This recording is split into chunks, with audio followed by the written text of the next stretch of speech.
And now Chapter 30, Lord Balaram visits Vrindavan.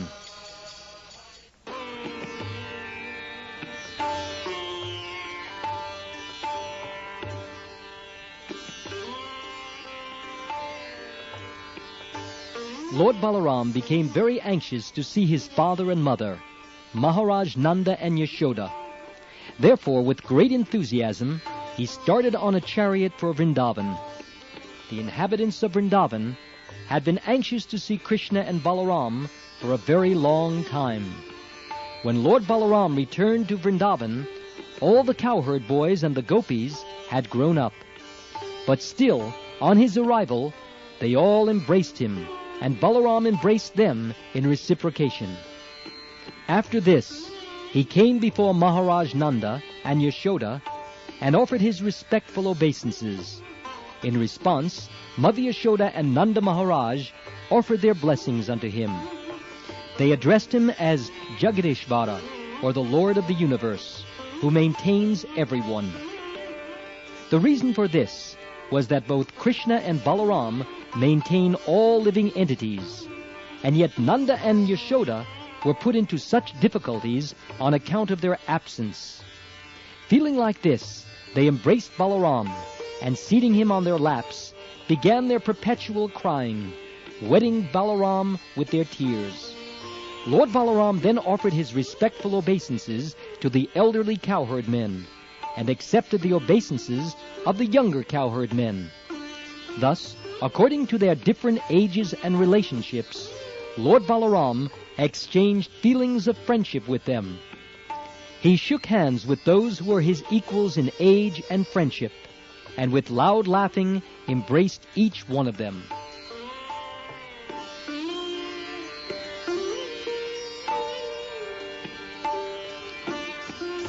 After being received by the cowherd men and boys, the Gopis and King Nanda and Yashoda, Lord Balaram sat down, feeling satisfied, and they all surrounded him. First, Lord Balaram inquired from them about their welfare, and then, not having seen him for such a long time, they began to ask him different questions. The inhabitants of Vrindavan had sacrificed everything for Krishna, simply being captivated by the lotus eyes of the Lord. Because of their great desire to love Krishna, they never desired anything like elevation to the heavenly planets, or merging into the effulgence of Brahman, to become one with the absolute truth. They were not even interested in enjoying a life of opulence, but were satisfied in living a simple life in the village as cowherd men. They were always absorbed in thoughts of Krishna, and did not desire any personal benefits. And they were all so much in love with him that in his absence their voices faltered when they began to inquire from Balaramji.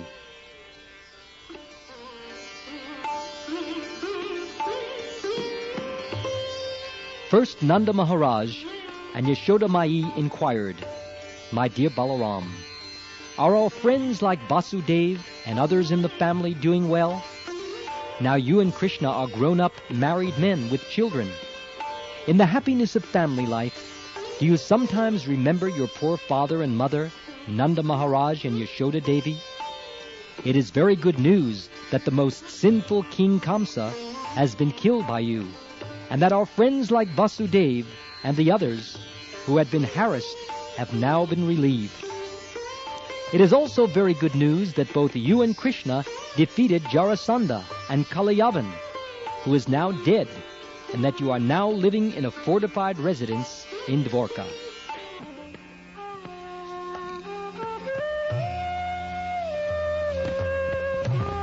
When the Gopis arrived, Lord Balaram glanced over them with loving eyes. Being overjoyed, the Gopis, who had so long been mortified on account of Krishna's and Balaram's absence, began to ask about the welfare of the two brothers. They specifically asked Balaram whether Krishna was enjoying his life, surrounded by the enlightened women of Dwarkapuri. Does he sometimes remember his father Nanda and his mother Yashoda and the other friends with whom he so intimately behaved while in Vrindavan? Does Krishna have any plans to come here to see his mother, Yashoda? And does he remember us gopis, who are now pitiably bereft of his company? Krishna may have forgotten us in the midst of the cultured women of Dwarka, but as far as we are concerned, we still remember him by collecting flowers and sewing them into garlands. When he does not come, however, we simply pass our time by crying. If only he would come here and accept these garlands we have made.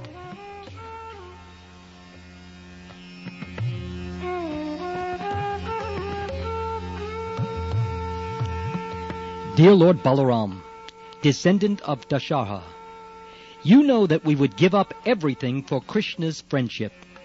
Even in great distress, one cannot give up the connection of family members. But although it might be impossible for others, we gave up our fathers, mothers, sisters, and relatives without caring at all about our renunciation. Then, all of a sudden, Krishna renounced us and went away.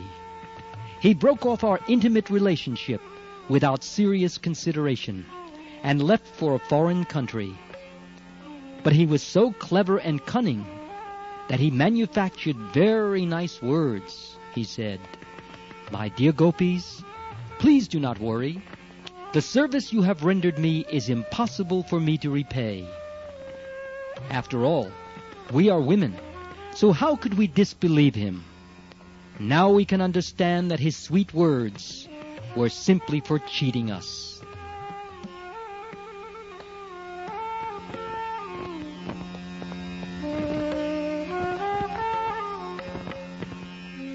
Protesting Krishna's absence from Vrindavan, another gopi said, "My dear Balaramji, we are of course village girls, so Krishna could cheat us in that way. But what about the women of Dwarka? Don't think they are as foolish as we are. We village women might be misled by Krishna, but the women in the city of Dwarka are very clever and intelligent. Therefore I would be surprised if such city women could be misled by Krishna and could believe his words." Then another gopi began to speak. "My dear friend," she said, "Krishna is very clever in using words. No one can compete with him in that art. He can manufacture such colorful words and talk so sweetly that the heart of any woman would be misled. Besides that, he has perfected the art of smiling very attractively, and by seeing his smile, women become mad after him and would give themselves to him without hesitation."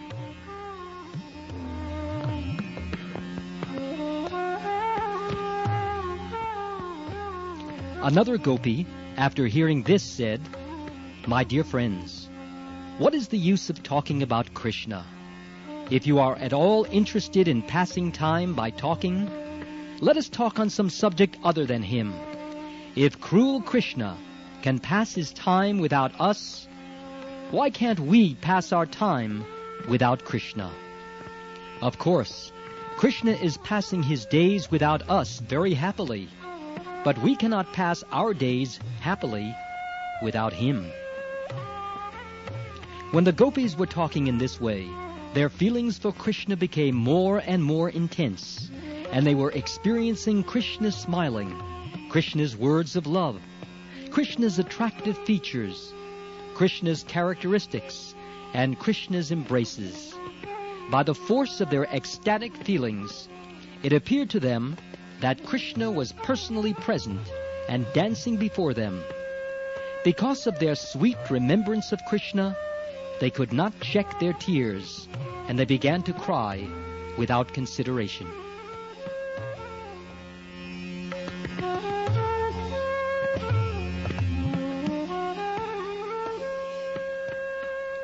Lord Balaram, of course, could understand the ecstatic feelings of the gopis, and therefore he wanted to pacify them. He was expert in presenting an appeal, and thus, treating the gopis very respectfully, he began to narrate the stories of Krishna so tactfully that the gopis became satisfied. To keep the gopis in Vrindavan satisfied, Lord Balaram stayed there continuously for 2 months, namely the months of Chaitra, March to April, and Vaishakha, April to May. For those 2 months he kept himself among the Gopis, and he passed every night with them in the forest of Vrndavana to satisfy their desire for conjugal love.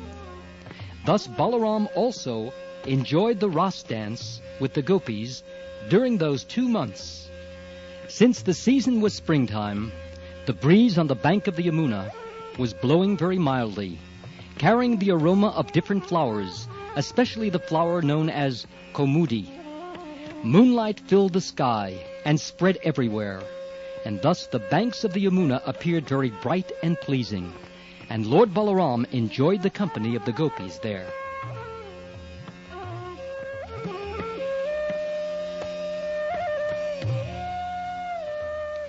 The demigod known as Varun sent his daughter, Varuni, in the form of liquid honey, oozing from the hollows of the trees. Because of this honey, the whole forest became aromatic, and the sweet aroma of the liquid honey, Varuni, captivated Balaramji. Balaramji and all the Gopis became very much attracted by the taste of Varuni, and all of them drank it together. While drinking this natural beverage, all the Gopis chanted the glories of Lord Balaram, and Lord Balaram felt very happy, as if he had become intoxicated by drinking that Varuni beverage. His eyes rolled in a pleasing attitude.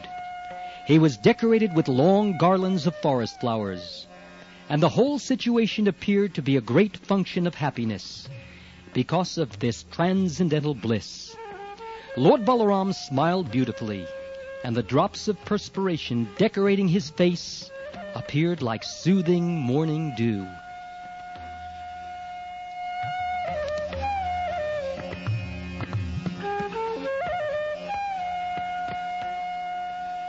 While Balaram was in that happy mood, he desired to enjoy the company of the Gopis in the water of the Yamuna.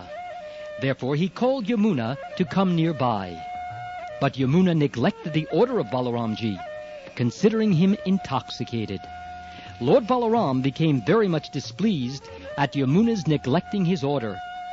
He immediately wanted to scratch the land near the river with his plowshare. Lord Balaram has 2 weapons, a plow and a club, from which he takes service when they are required. This time, he wanted to bring the Yamuna by force, and he took the help of his plow. He wanted to punish Yamuna because she did not come in obedience to his order. He addressed Yamuna, "You wretched river, you did not care for my order. Now I shall teach you a lesson. You did not come to me voluntarily.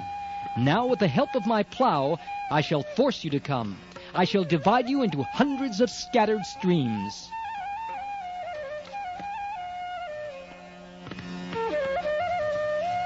When Yamuna was threatened like this, she became greatly afraid of the power of Balaram, and immediately came in person, falling at his lotus feet and praying thus, "My dear Balaram, you are the most powerful personality, and you are pleasing to everyone.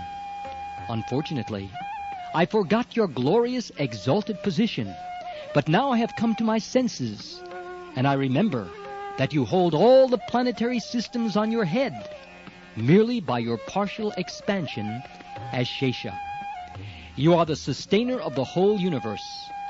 My dear Supreme Personality of Godhead, you are full of 6 opulences. Because I forgot your omnipotence, I have mistakenly disobeyed your order, and thus I have become a great offender. But my dear Lord, please know that I am a soul surrendered unto you, who are very much affectionate to your devotees. Therefore, please excuse my impudence and mistakes, and by your causeless mercy, may you now release me."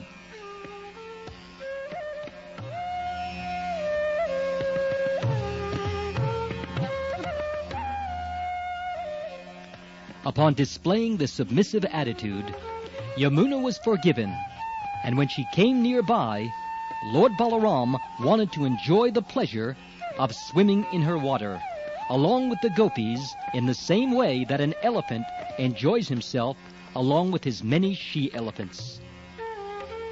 After a long time, when Lord Balaram had enjoyed to his full satisfaction, he came out of the water, and immediately a goddess of fortune offered him a nice blue garment and a valuable necklace made of gold. After taking bath in the Yamuna, Lord Balaram, dressed in blue garments and decorated with golden ornaments, looked very attractive to everyone. Lord Balaram's complexion is white, and when he was properly dressed, he looked exactly like the white elephant of King Indra in the heavenly planet. The river Yamuna still has many small branches due to being scratched by the plowshare of Lord Balaram, and all these branches of the river Yamuna still glorify the omnipotence of Lord Balaram. Lord Balaram and the Gopis enjoyed transcendental pastimes together every night for 2 months, and time passed away so quickly that all those nights appeared to be only one night. In the presence of Lord Balaram, all the Gopis and inhabitants of Vrindavan became as cheerful as they had been before in the presence of both brothers, Lord Krishna and Balaram.